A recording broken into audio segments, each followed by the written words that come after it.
A close friend calls police when Shanann and the girls cannot be reached. The officer comes to the door. And in the next 90 seconds, before a single piece of evidence is in, that officer already feels that something is wrong. Not because of what the man says, because of how he says it. This is the Chris Watts case. You have probably heard the ending. What most people never had explained to them is the part the cameras caught in real time. The small tells. The word he chose. The thing he cried about. Watch closely, and the man gives himself away long before he ever confesses. August 13th, 2018, Frederick, Colorado. Shanann Watts flew home from a work trip at 2 in the morning, 15 weeks pregnant with a boy they had already named Nico. A friend walked her to the door. By that afternoon, Shanann, 4-year-old Bella, and 3-year-old Celeste were all unreachable, and that friend was pounding on a door Chris would not open. So she called the police. And when the first officer asked to step inside and look around, watch the very first thing Chris reaches for. Not his phone, not his wife's sister. An excuse to leave. He says he was about to go for a walk, to clear his head. His family is missing, and his instinct is to get out of the house. Inside, the house is telling a story, the man is not. Shannon's medication, still out. Her purse, still here. Her wedding ring, set on the counter. Her phone, wedged down the side of the couch. And both girls' favorite blankets, the ones they could not sleep without, still folded in the house. Think about what Chris needs you to believe. That a pregnant mother woke 2 sleeping toddlers in the dark and walked out, leaving her medicine, her ring, her phone, and the only things her children cannot sleep without. That version of events has a problem. None of it is how a person actually leaves. Now listen to the man himself, because this is the first tell and you can hear it. When Chris talks about his own daughters, pay attention to the words he picks. Not my girls. Not Bella and Cece. Those kids. I love those kids. With all my heart. And nothing in this world would ever make me do anything to these kids. Or my wife.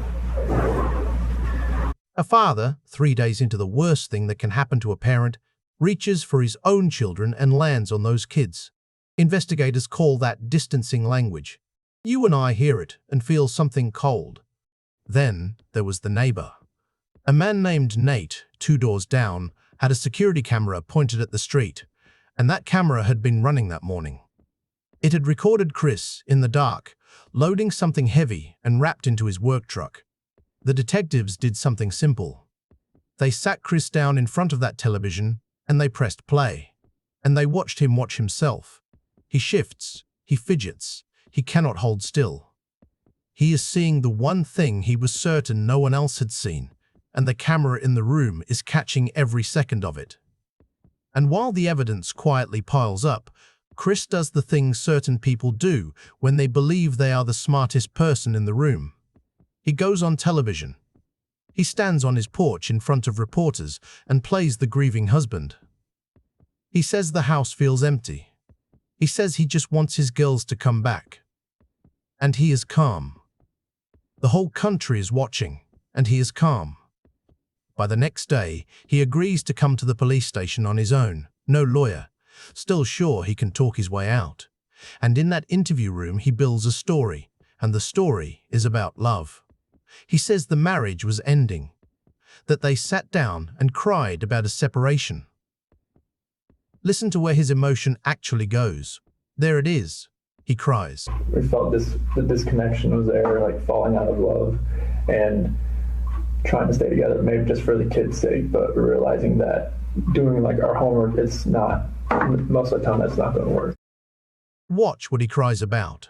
The marriage, the separation, losing his wife. Now watch what happens when the detective asks him about the one thing a father in his position should not be able to stop crying about. He weeps that he is leaving his wife. Bella and Celeste are the light of my life. I'd do anything for those girls. I'd step in front of a bullet, step in front of a train for those girls.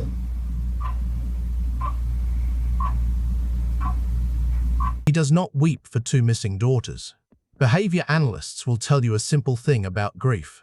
People mourn what they have actually lost. Chris had not lost his daughters in the way a searching father loses a child. He knew exactly where they were. They offer Chris a polygraph. He takes it because he still believes he is in control. He scores a -18. On that test, anything worse than a -2 is a failure. He did not just fail. He failed completely. And the agent across the table tells him so plainly, and then lets the silence sit. And in that silence, Chris breaks first. He asks if he can talk to his dad. They bring his father into the room. And with Ronnie sitting beside him, the story finally cracks. But watch the shape of the confession, because even now, cornered, he is still negotiating. The detectives hand him a door. They stop treating him like a monster and offer him a softer story. Maybe, they suggest, Shanann hurt the girls, and you reacted. It is an out. And Chris walks straight through it. He says Shanann killed the children, and that he killed her. He confesses to murder and wraps it in one final lie. The evidence said the opposite. There was no walking in on anything. There was no snapping. The timeline, the searches, the messages to another woman that same morning. There was a plan. Here is what actually happened. In the early hours of that morning, after Shanann came home, Chris strangled her in their own bedroom. Then he loaded her body and his 2 living daughters into his work truck and drove them to the oil site where he worked, a place called Cervi 319. He buried Shanann and her unborn son in a shallow grave by an oil tank. And he put Bella and Celeste down through an 8-inch hatch into the crude oil inside the tanks, because he believed the oil would erase them. Investigators found that 4-year-old Bella had injuries that suggest she fought for her life. Celeste was 3. She never got the chance. On November 6, 2018, to take the death penalty off the table, Chris Watts pleaded guilty to murdering Shanann, Bella, Celeste, and his unborn son. No trial, no jury for him to perform for.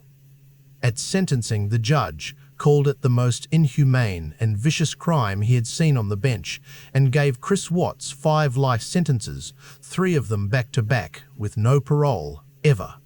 He will die in prison. Go back and watch that first body cam again, knowing what you know now. The calm. The walk to clear his head. Those kids. It is all there in the first 10 minutes before anyone had found a thing. The case was never really a mystery. It was a man who believed no one was reading him on camera being read. Shanann was 34. Bella was 4. Celeste was 3. Nico never got to be born. Their father had one job: protect them. Instead, he was the reason they needed protecting. I am Carson Morgan. Their names were Shanann, Bella, and Celeste.